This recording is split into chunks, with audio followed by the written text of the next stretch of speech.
और ये गंगा सागर का जो स्थान है वो कलकत्ता से थोड़ा आगे है, पश्चिमी बंगाल में।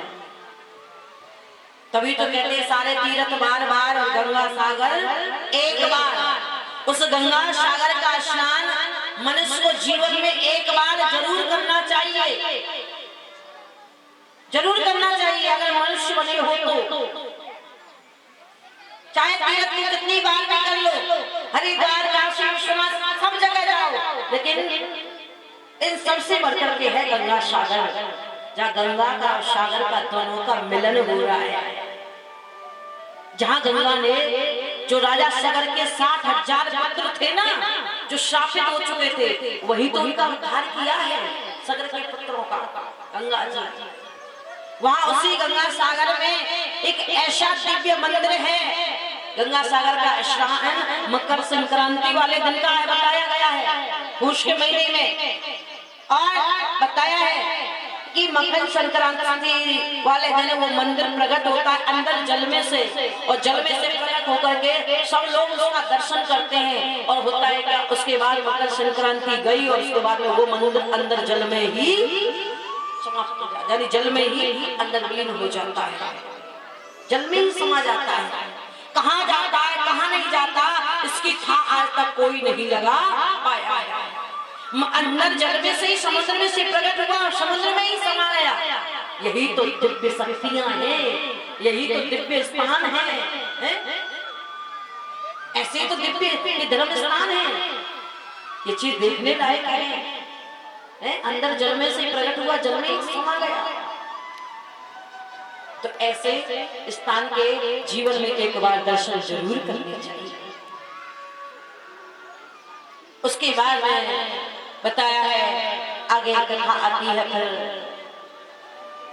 सती प्रसंग की कथा कि एक बार की बात थी, देवहूति का विवाह कर्दम ऋषि के साथ में हो गया और आकुति जो थी रुचि प्रजापति के साथ में उनका विवाह हुआ।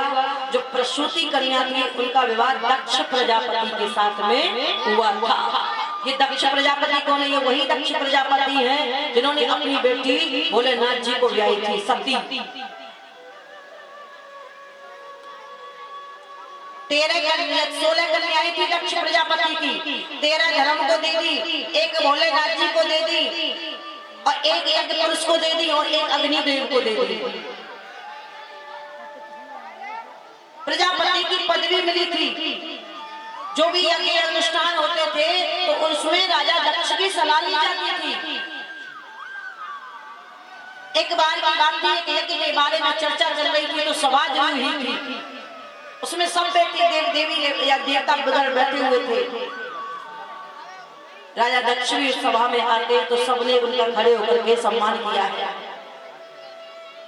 भोलेनाथ जी उस सभा में थे लेकिन भोलेनाथ जी आसन पर बैठे रहे, सम्मान नहीं किया। तो दक्ष को बहुत बुरा लगा कि मेरा ही दामाद मेरा अपमान कर रहा है, मेरा सम्मान नहीं कर पा रहा है, यहाँ सब मेरा सम्मान कर रहे हैं। तो कहा कि यहाँ यज्ञ के बारे में चर्चा हो रही थी लेकिन यहाँ सबने सम्मान किया लेकिन मेरे दामाद ने मेरा सम्मान नहीं किया, इसलिए मेरे को श्राप देता हूँ कि आज के बाद इनको यज्ञ में भाग नहीं दिया जाएगा। मैं यहाँ आया हूँ, मेरा सम्मान नहीं किया है। सब लोग सम्मान करते, अरे मैं दक्ष प्रजापति हूँ। अपने ही बारे में बखान करने लगे, मैं ये हूँ मैं वो हूँ, मेरा सम्मान ये करते हैं वो करते हैं। तो नंदी से सहन नहीं हुआ कि मेरे शिव जी की दक्ष प्रजापति बुराई कर रहे हैं, क्रोधित हो रहे हैं, अपशब्द बोल रहे हैं। तो हरि हर निंदा सुनई जय काना, हरि हर निंदा सुनई जी काना, होए पाप गौघात समाना। जो हरि की निंदा सुनते हैं, जो अपने इष्ट देव की निंदा सुनते हैं, जो अपने गुरु की निंदा सुनते हैं, जो अपने माता पिता की निंदा सुनते हैं, ऐसे लोगों को गौ हत्या के समान पाप लगता है। होए पाप गौघात समाना, गौ हत्या के बराबर उनको पाप लगता है। इसीलिए बताया है कि अगर कोई भगवान की बुराई कर रहा हो तो बताया है वहां पर या तो आप खड़े मत होइए, खड़े कर रहा है तो फिर आप उसको रोकिए कि प्रभु की कभी बुराई नहीं करनी चाहिए।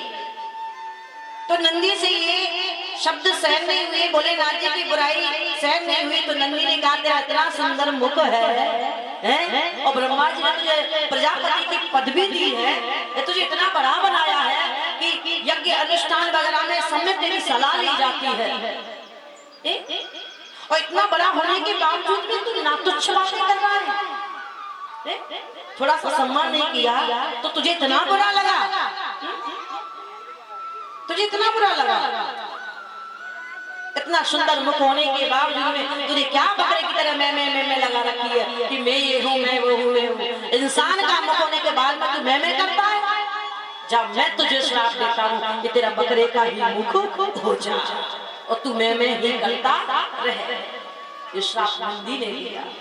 और उसके बाद में बताया है जो मैं करते हैं, जैसे मैना होती है ना, मैना कहती है मैं ना कि मैं कुछ नहीं हूँ, जो कुछ है वो परमात्मा है? लेकिन बकरी क्या करती है? मैं बकरी का स्वभाव क्या है? मैं करना।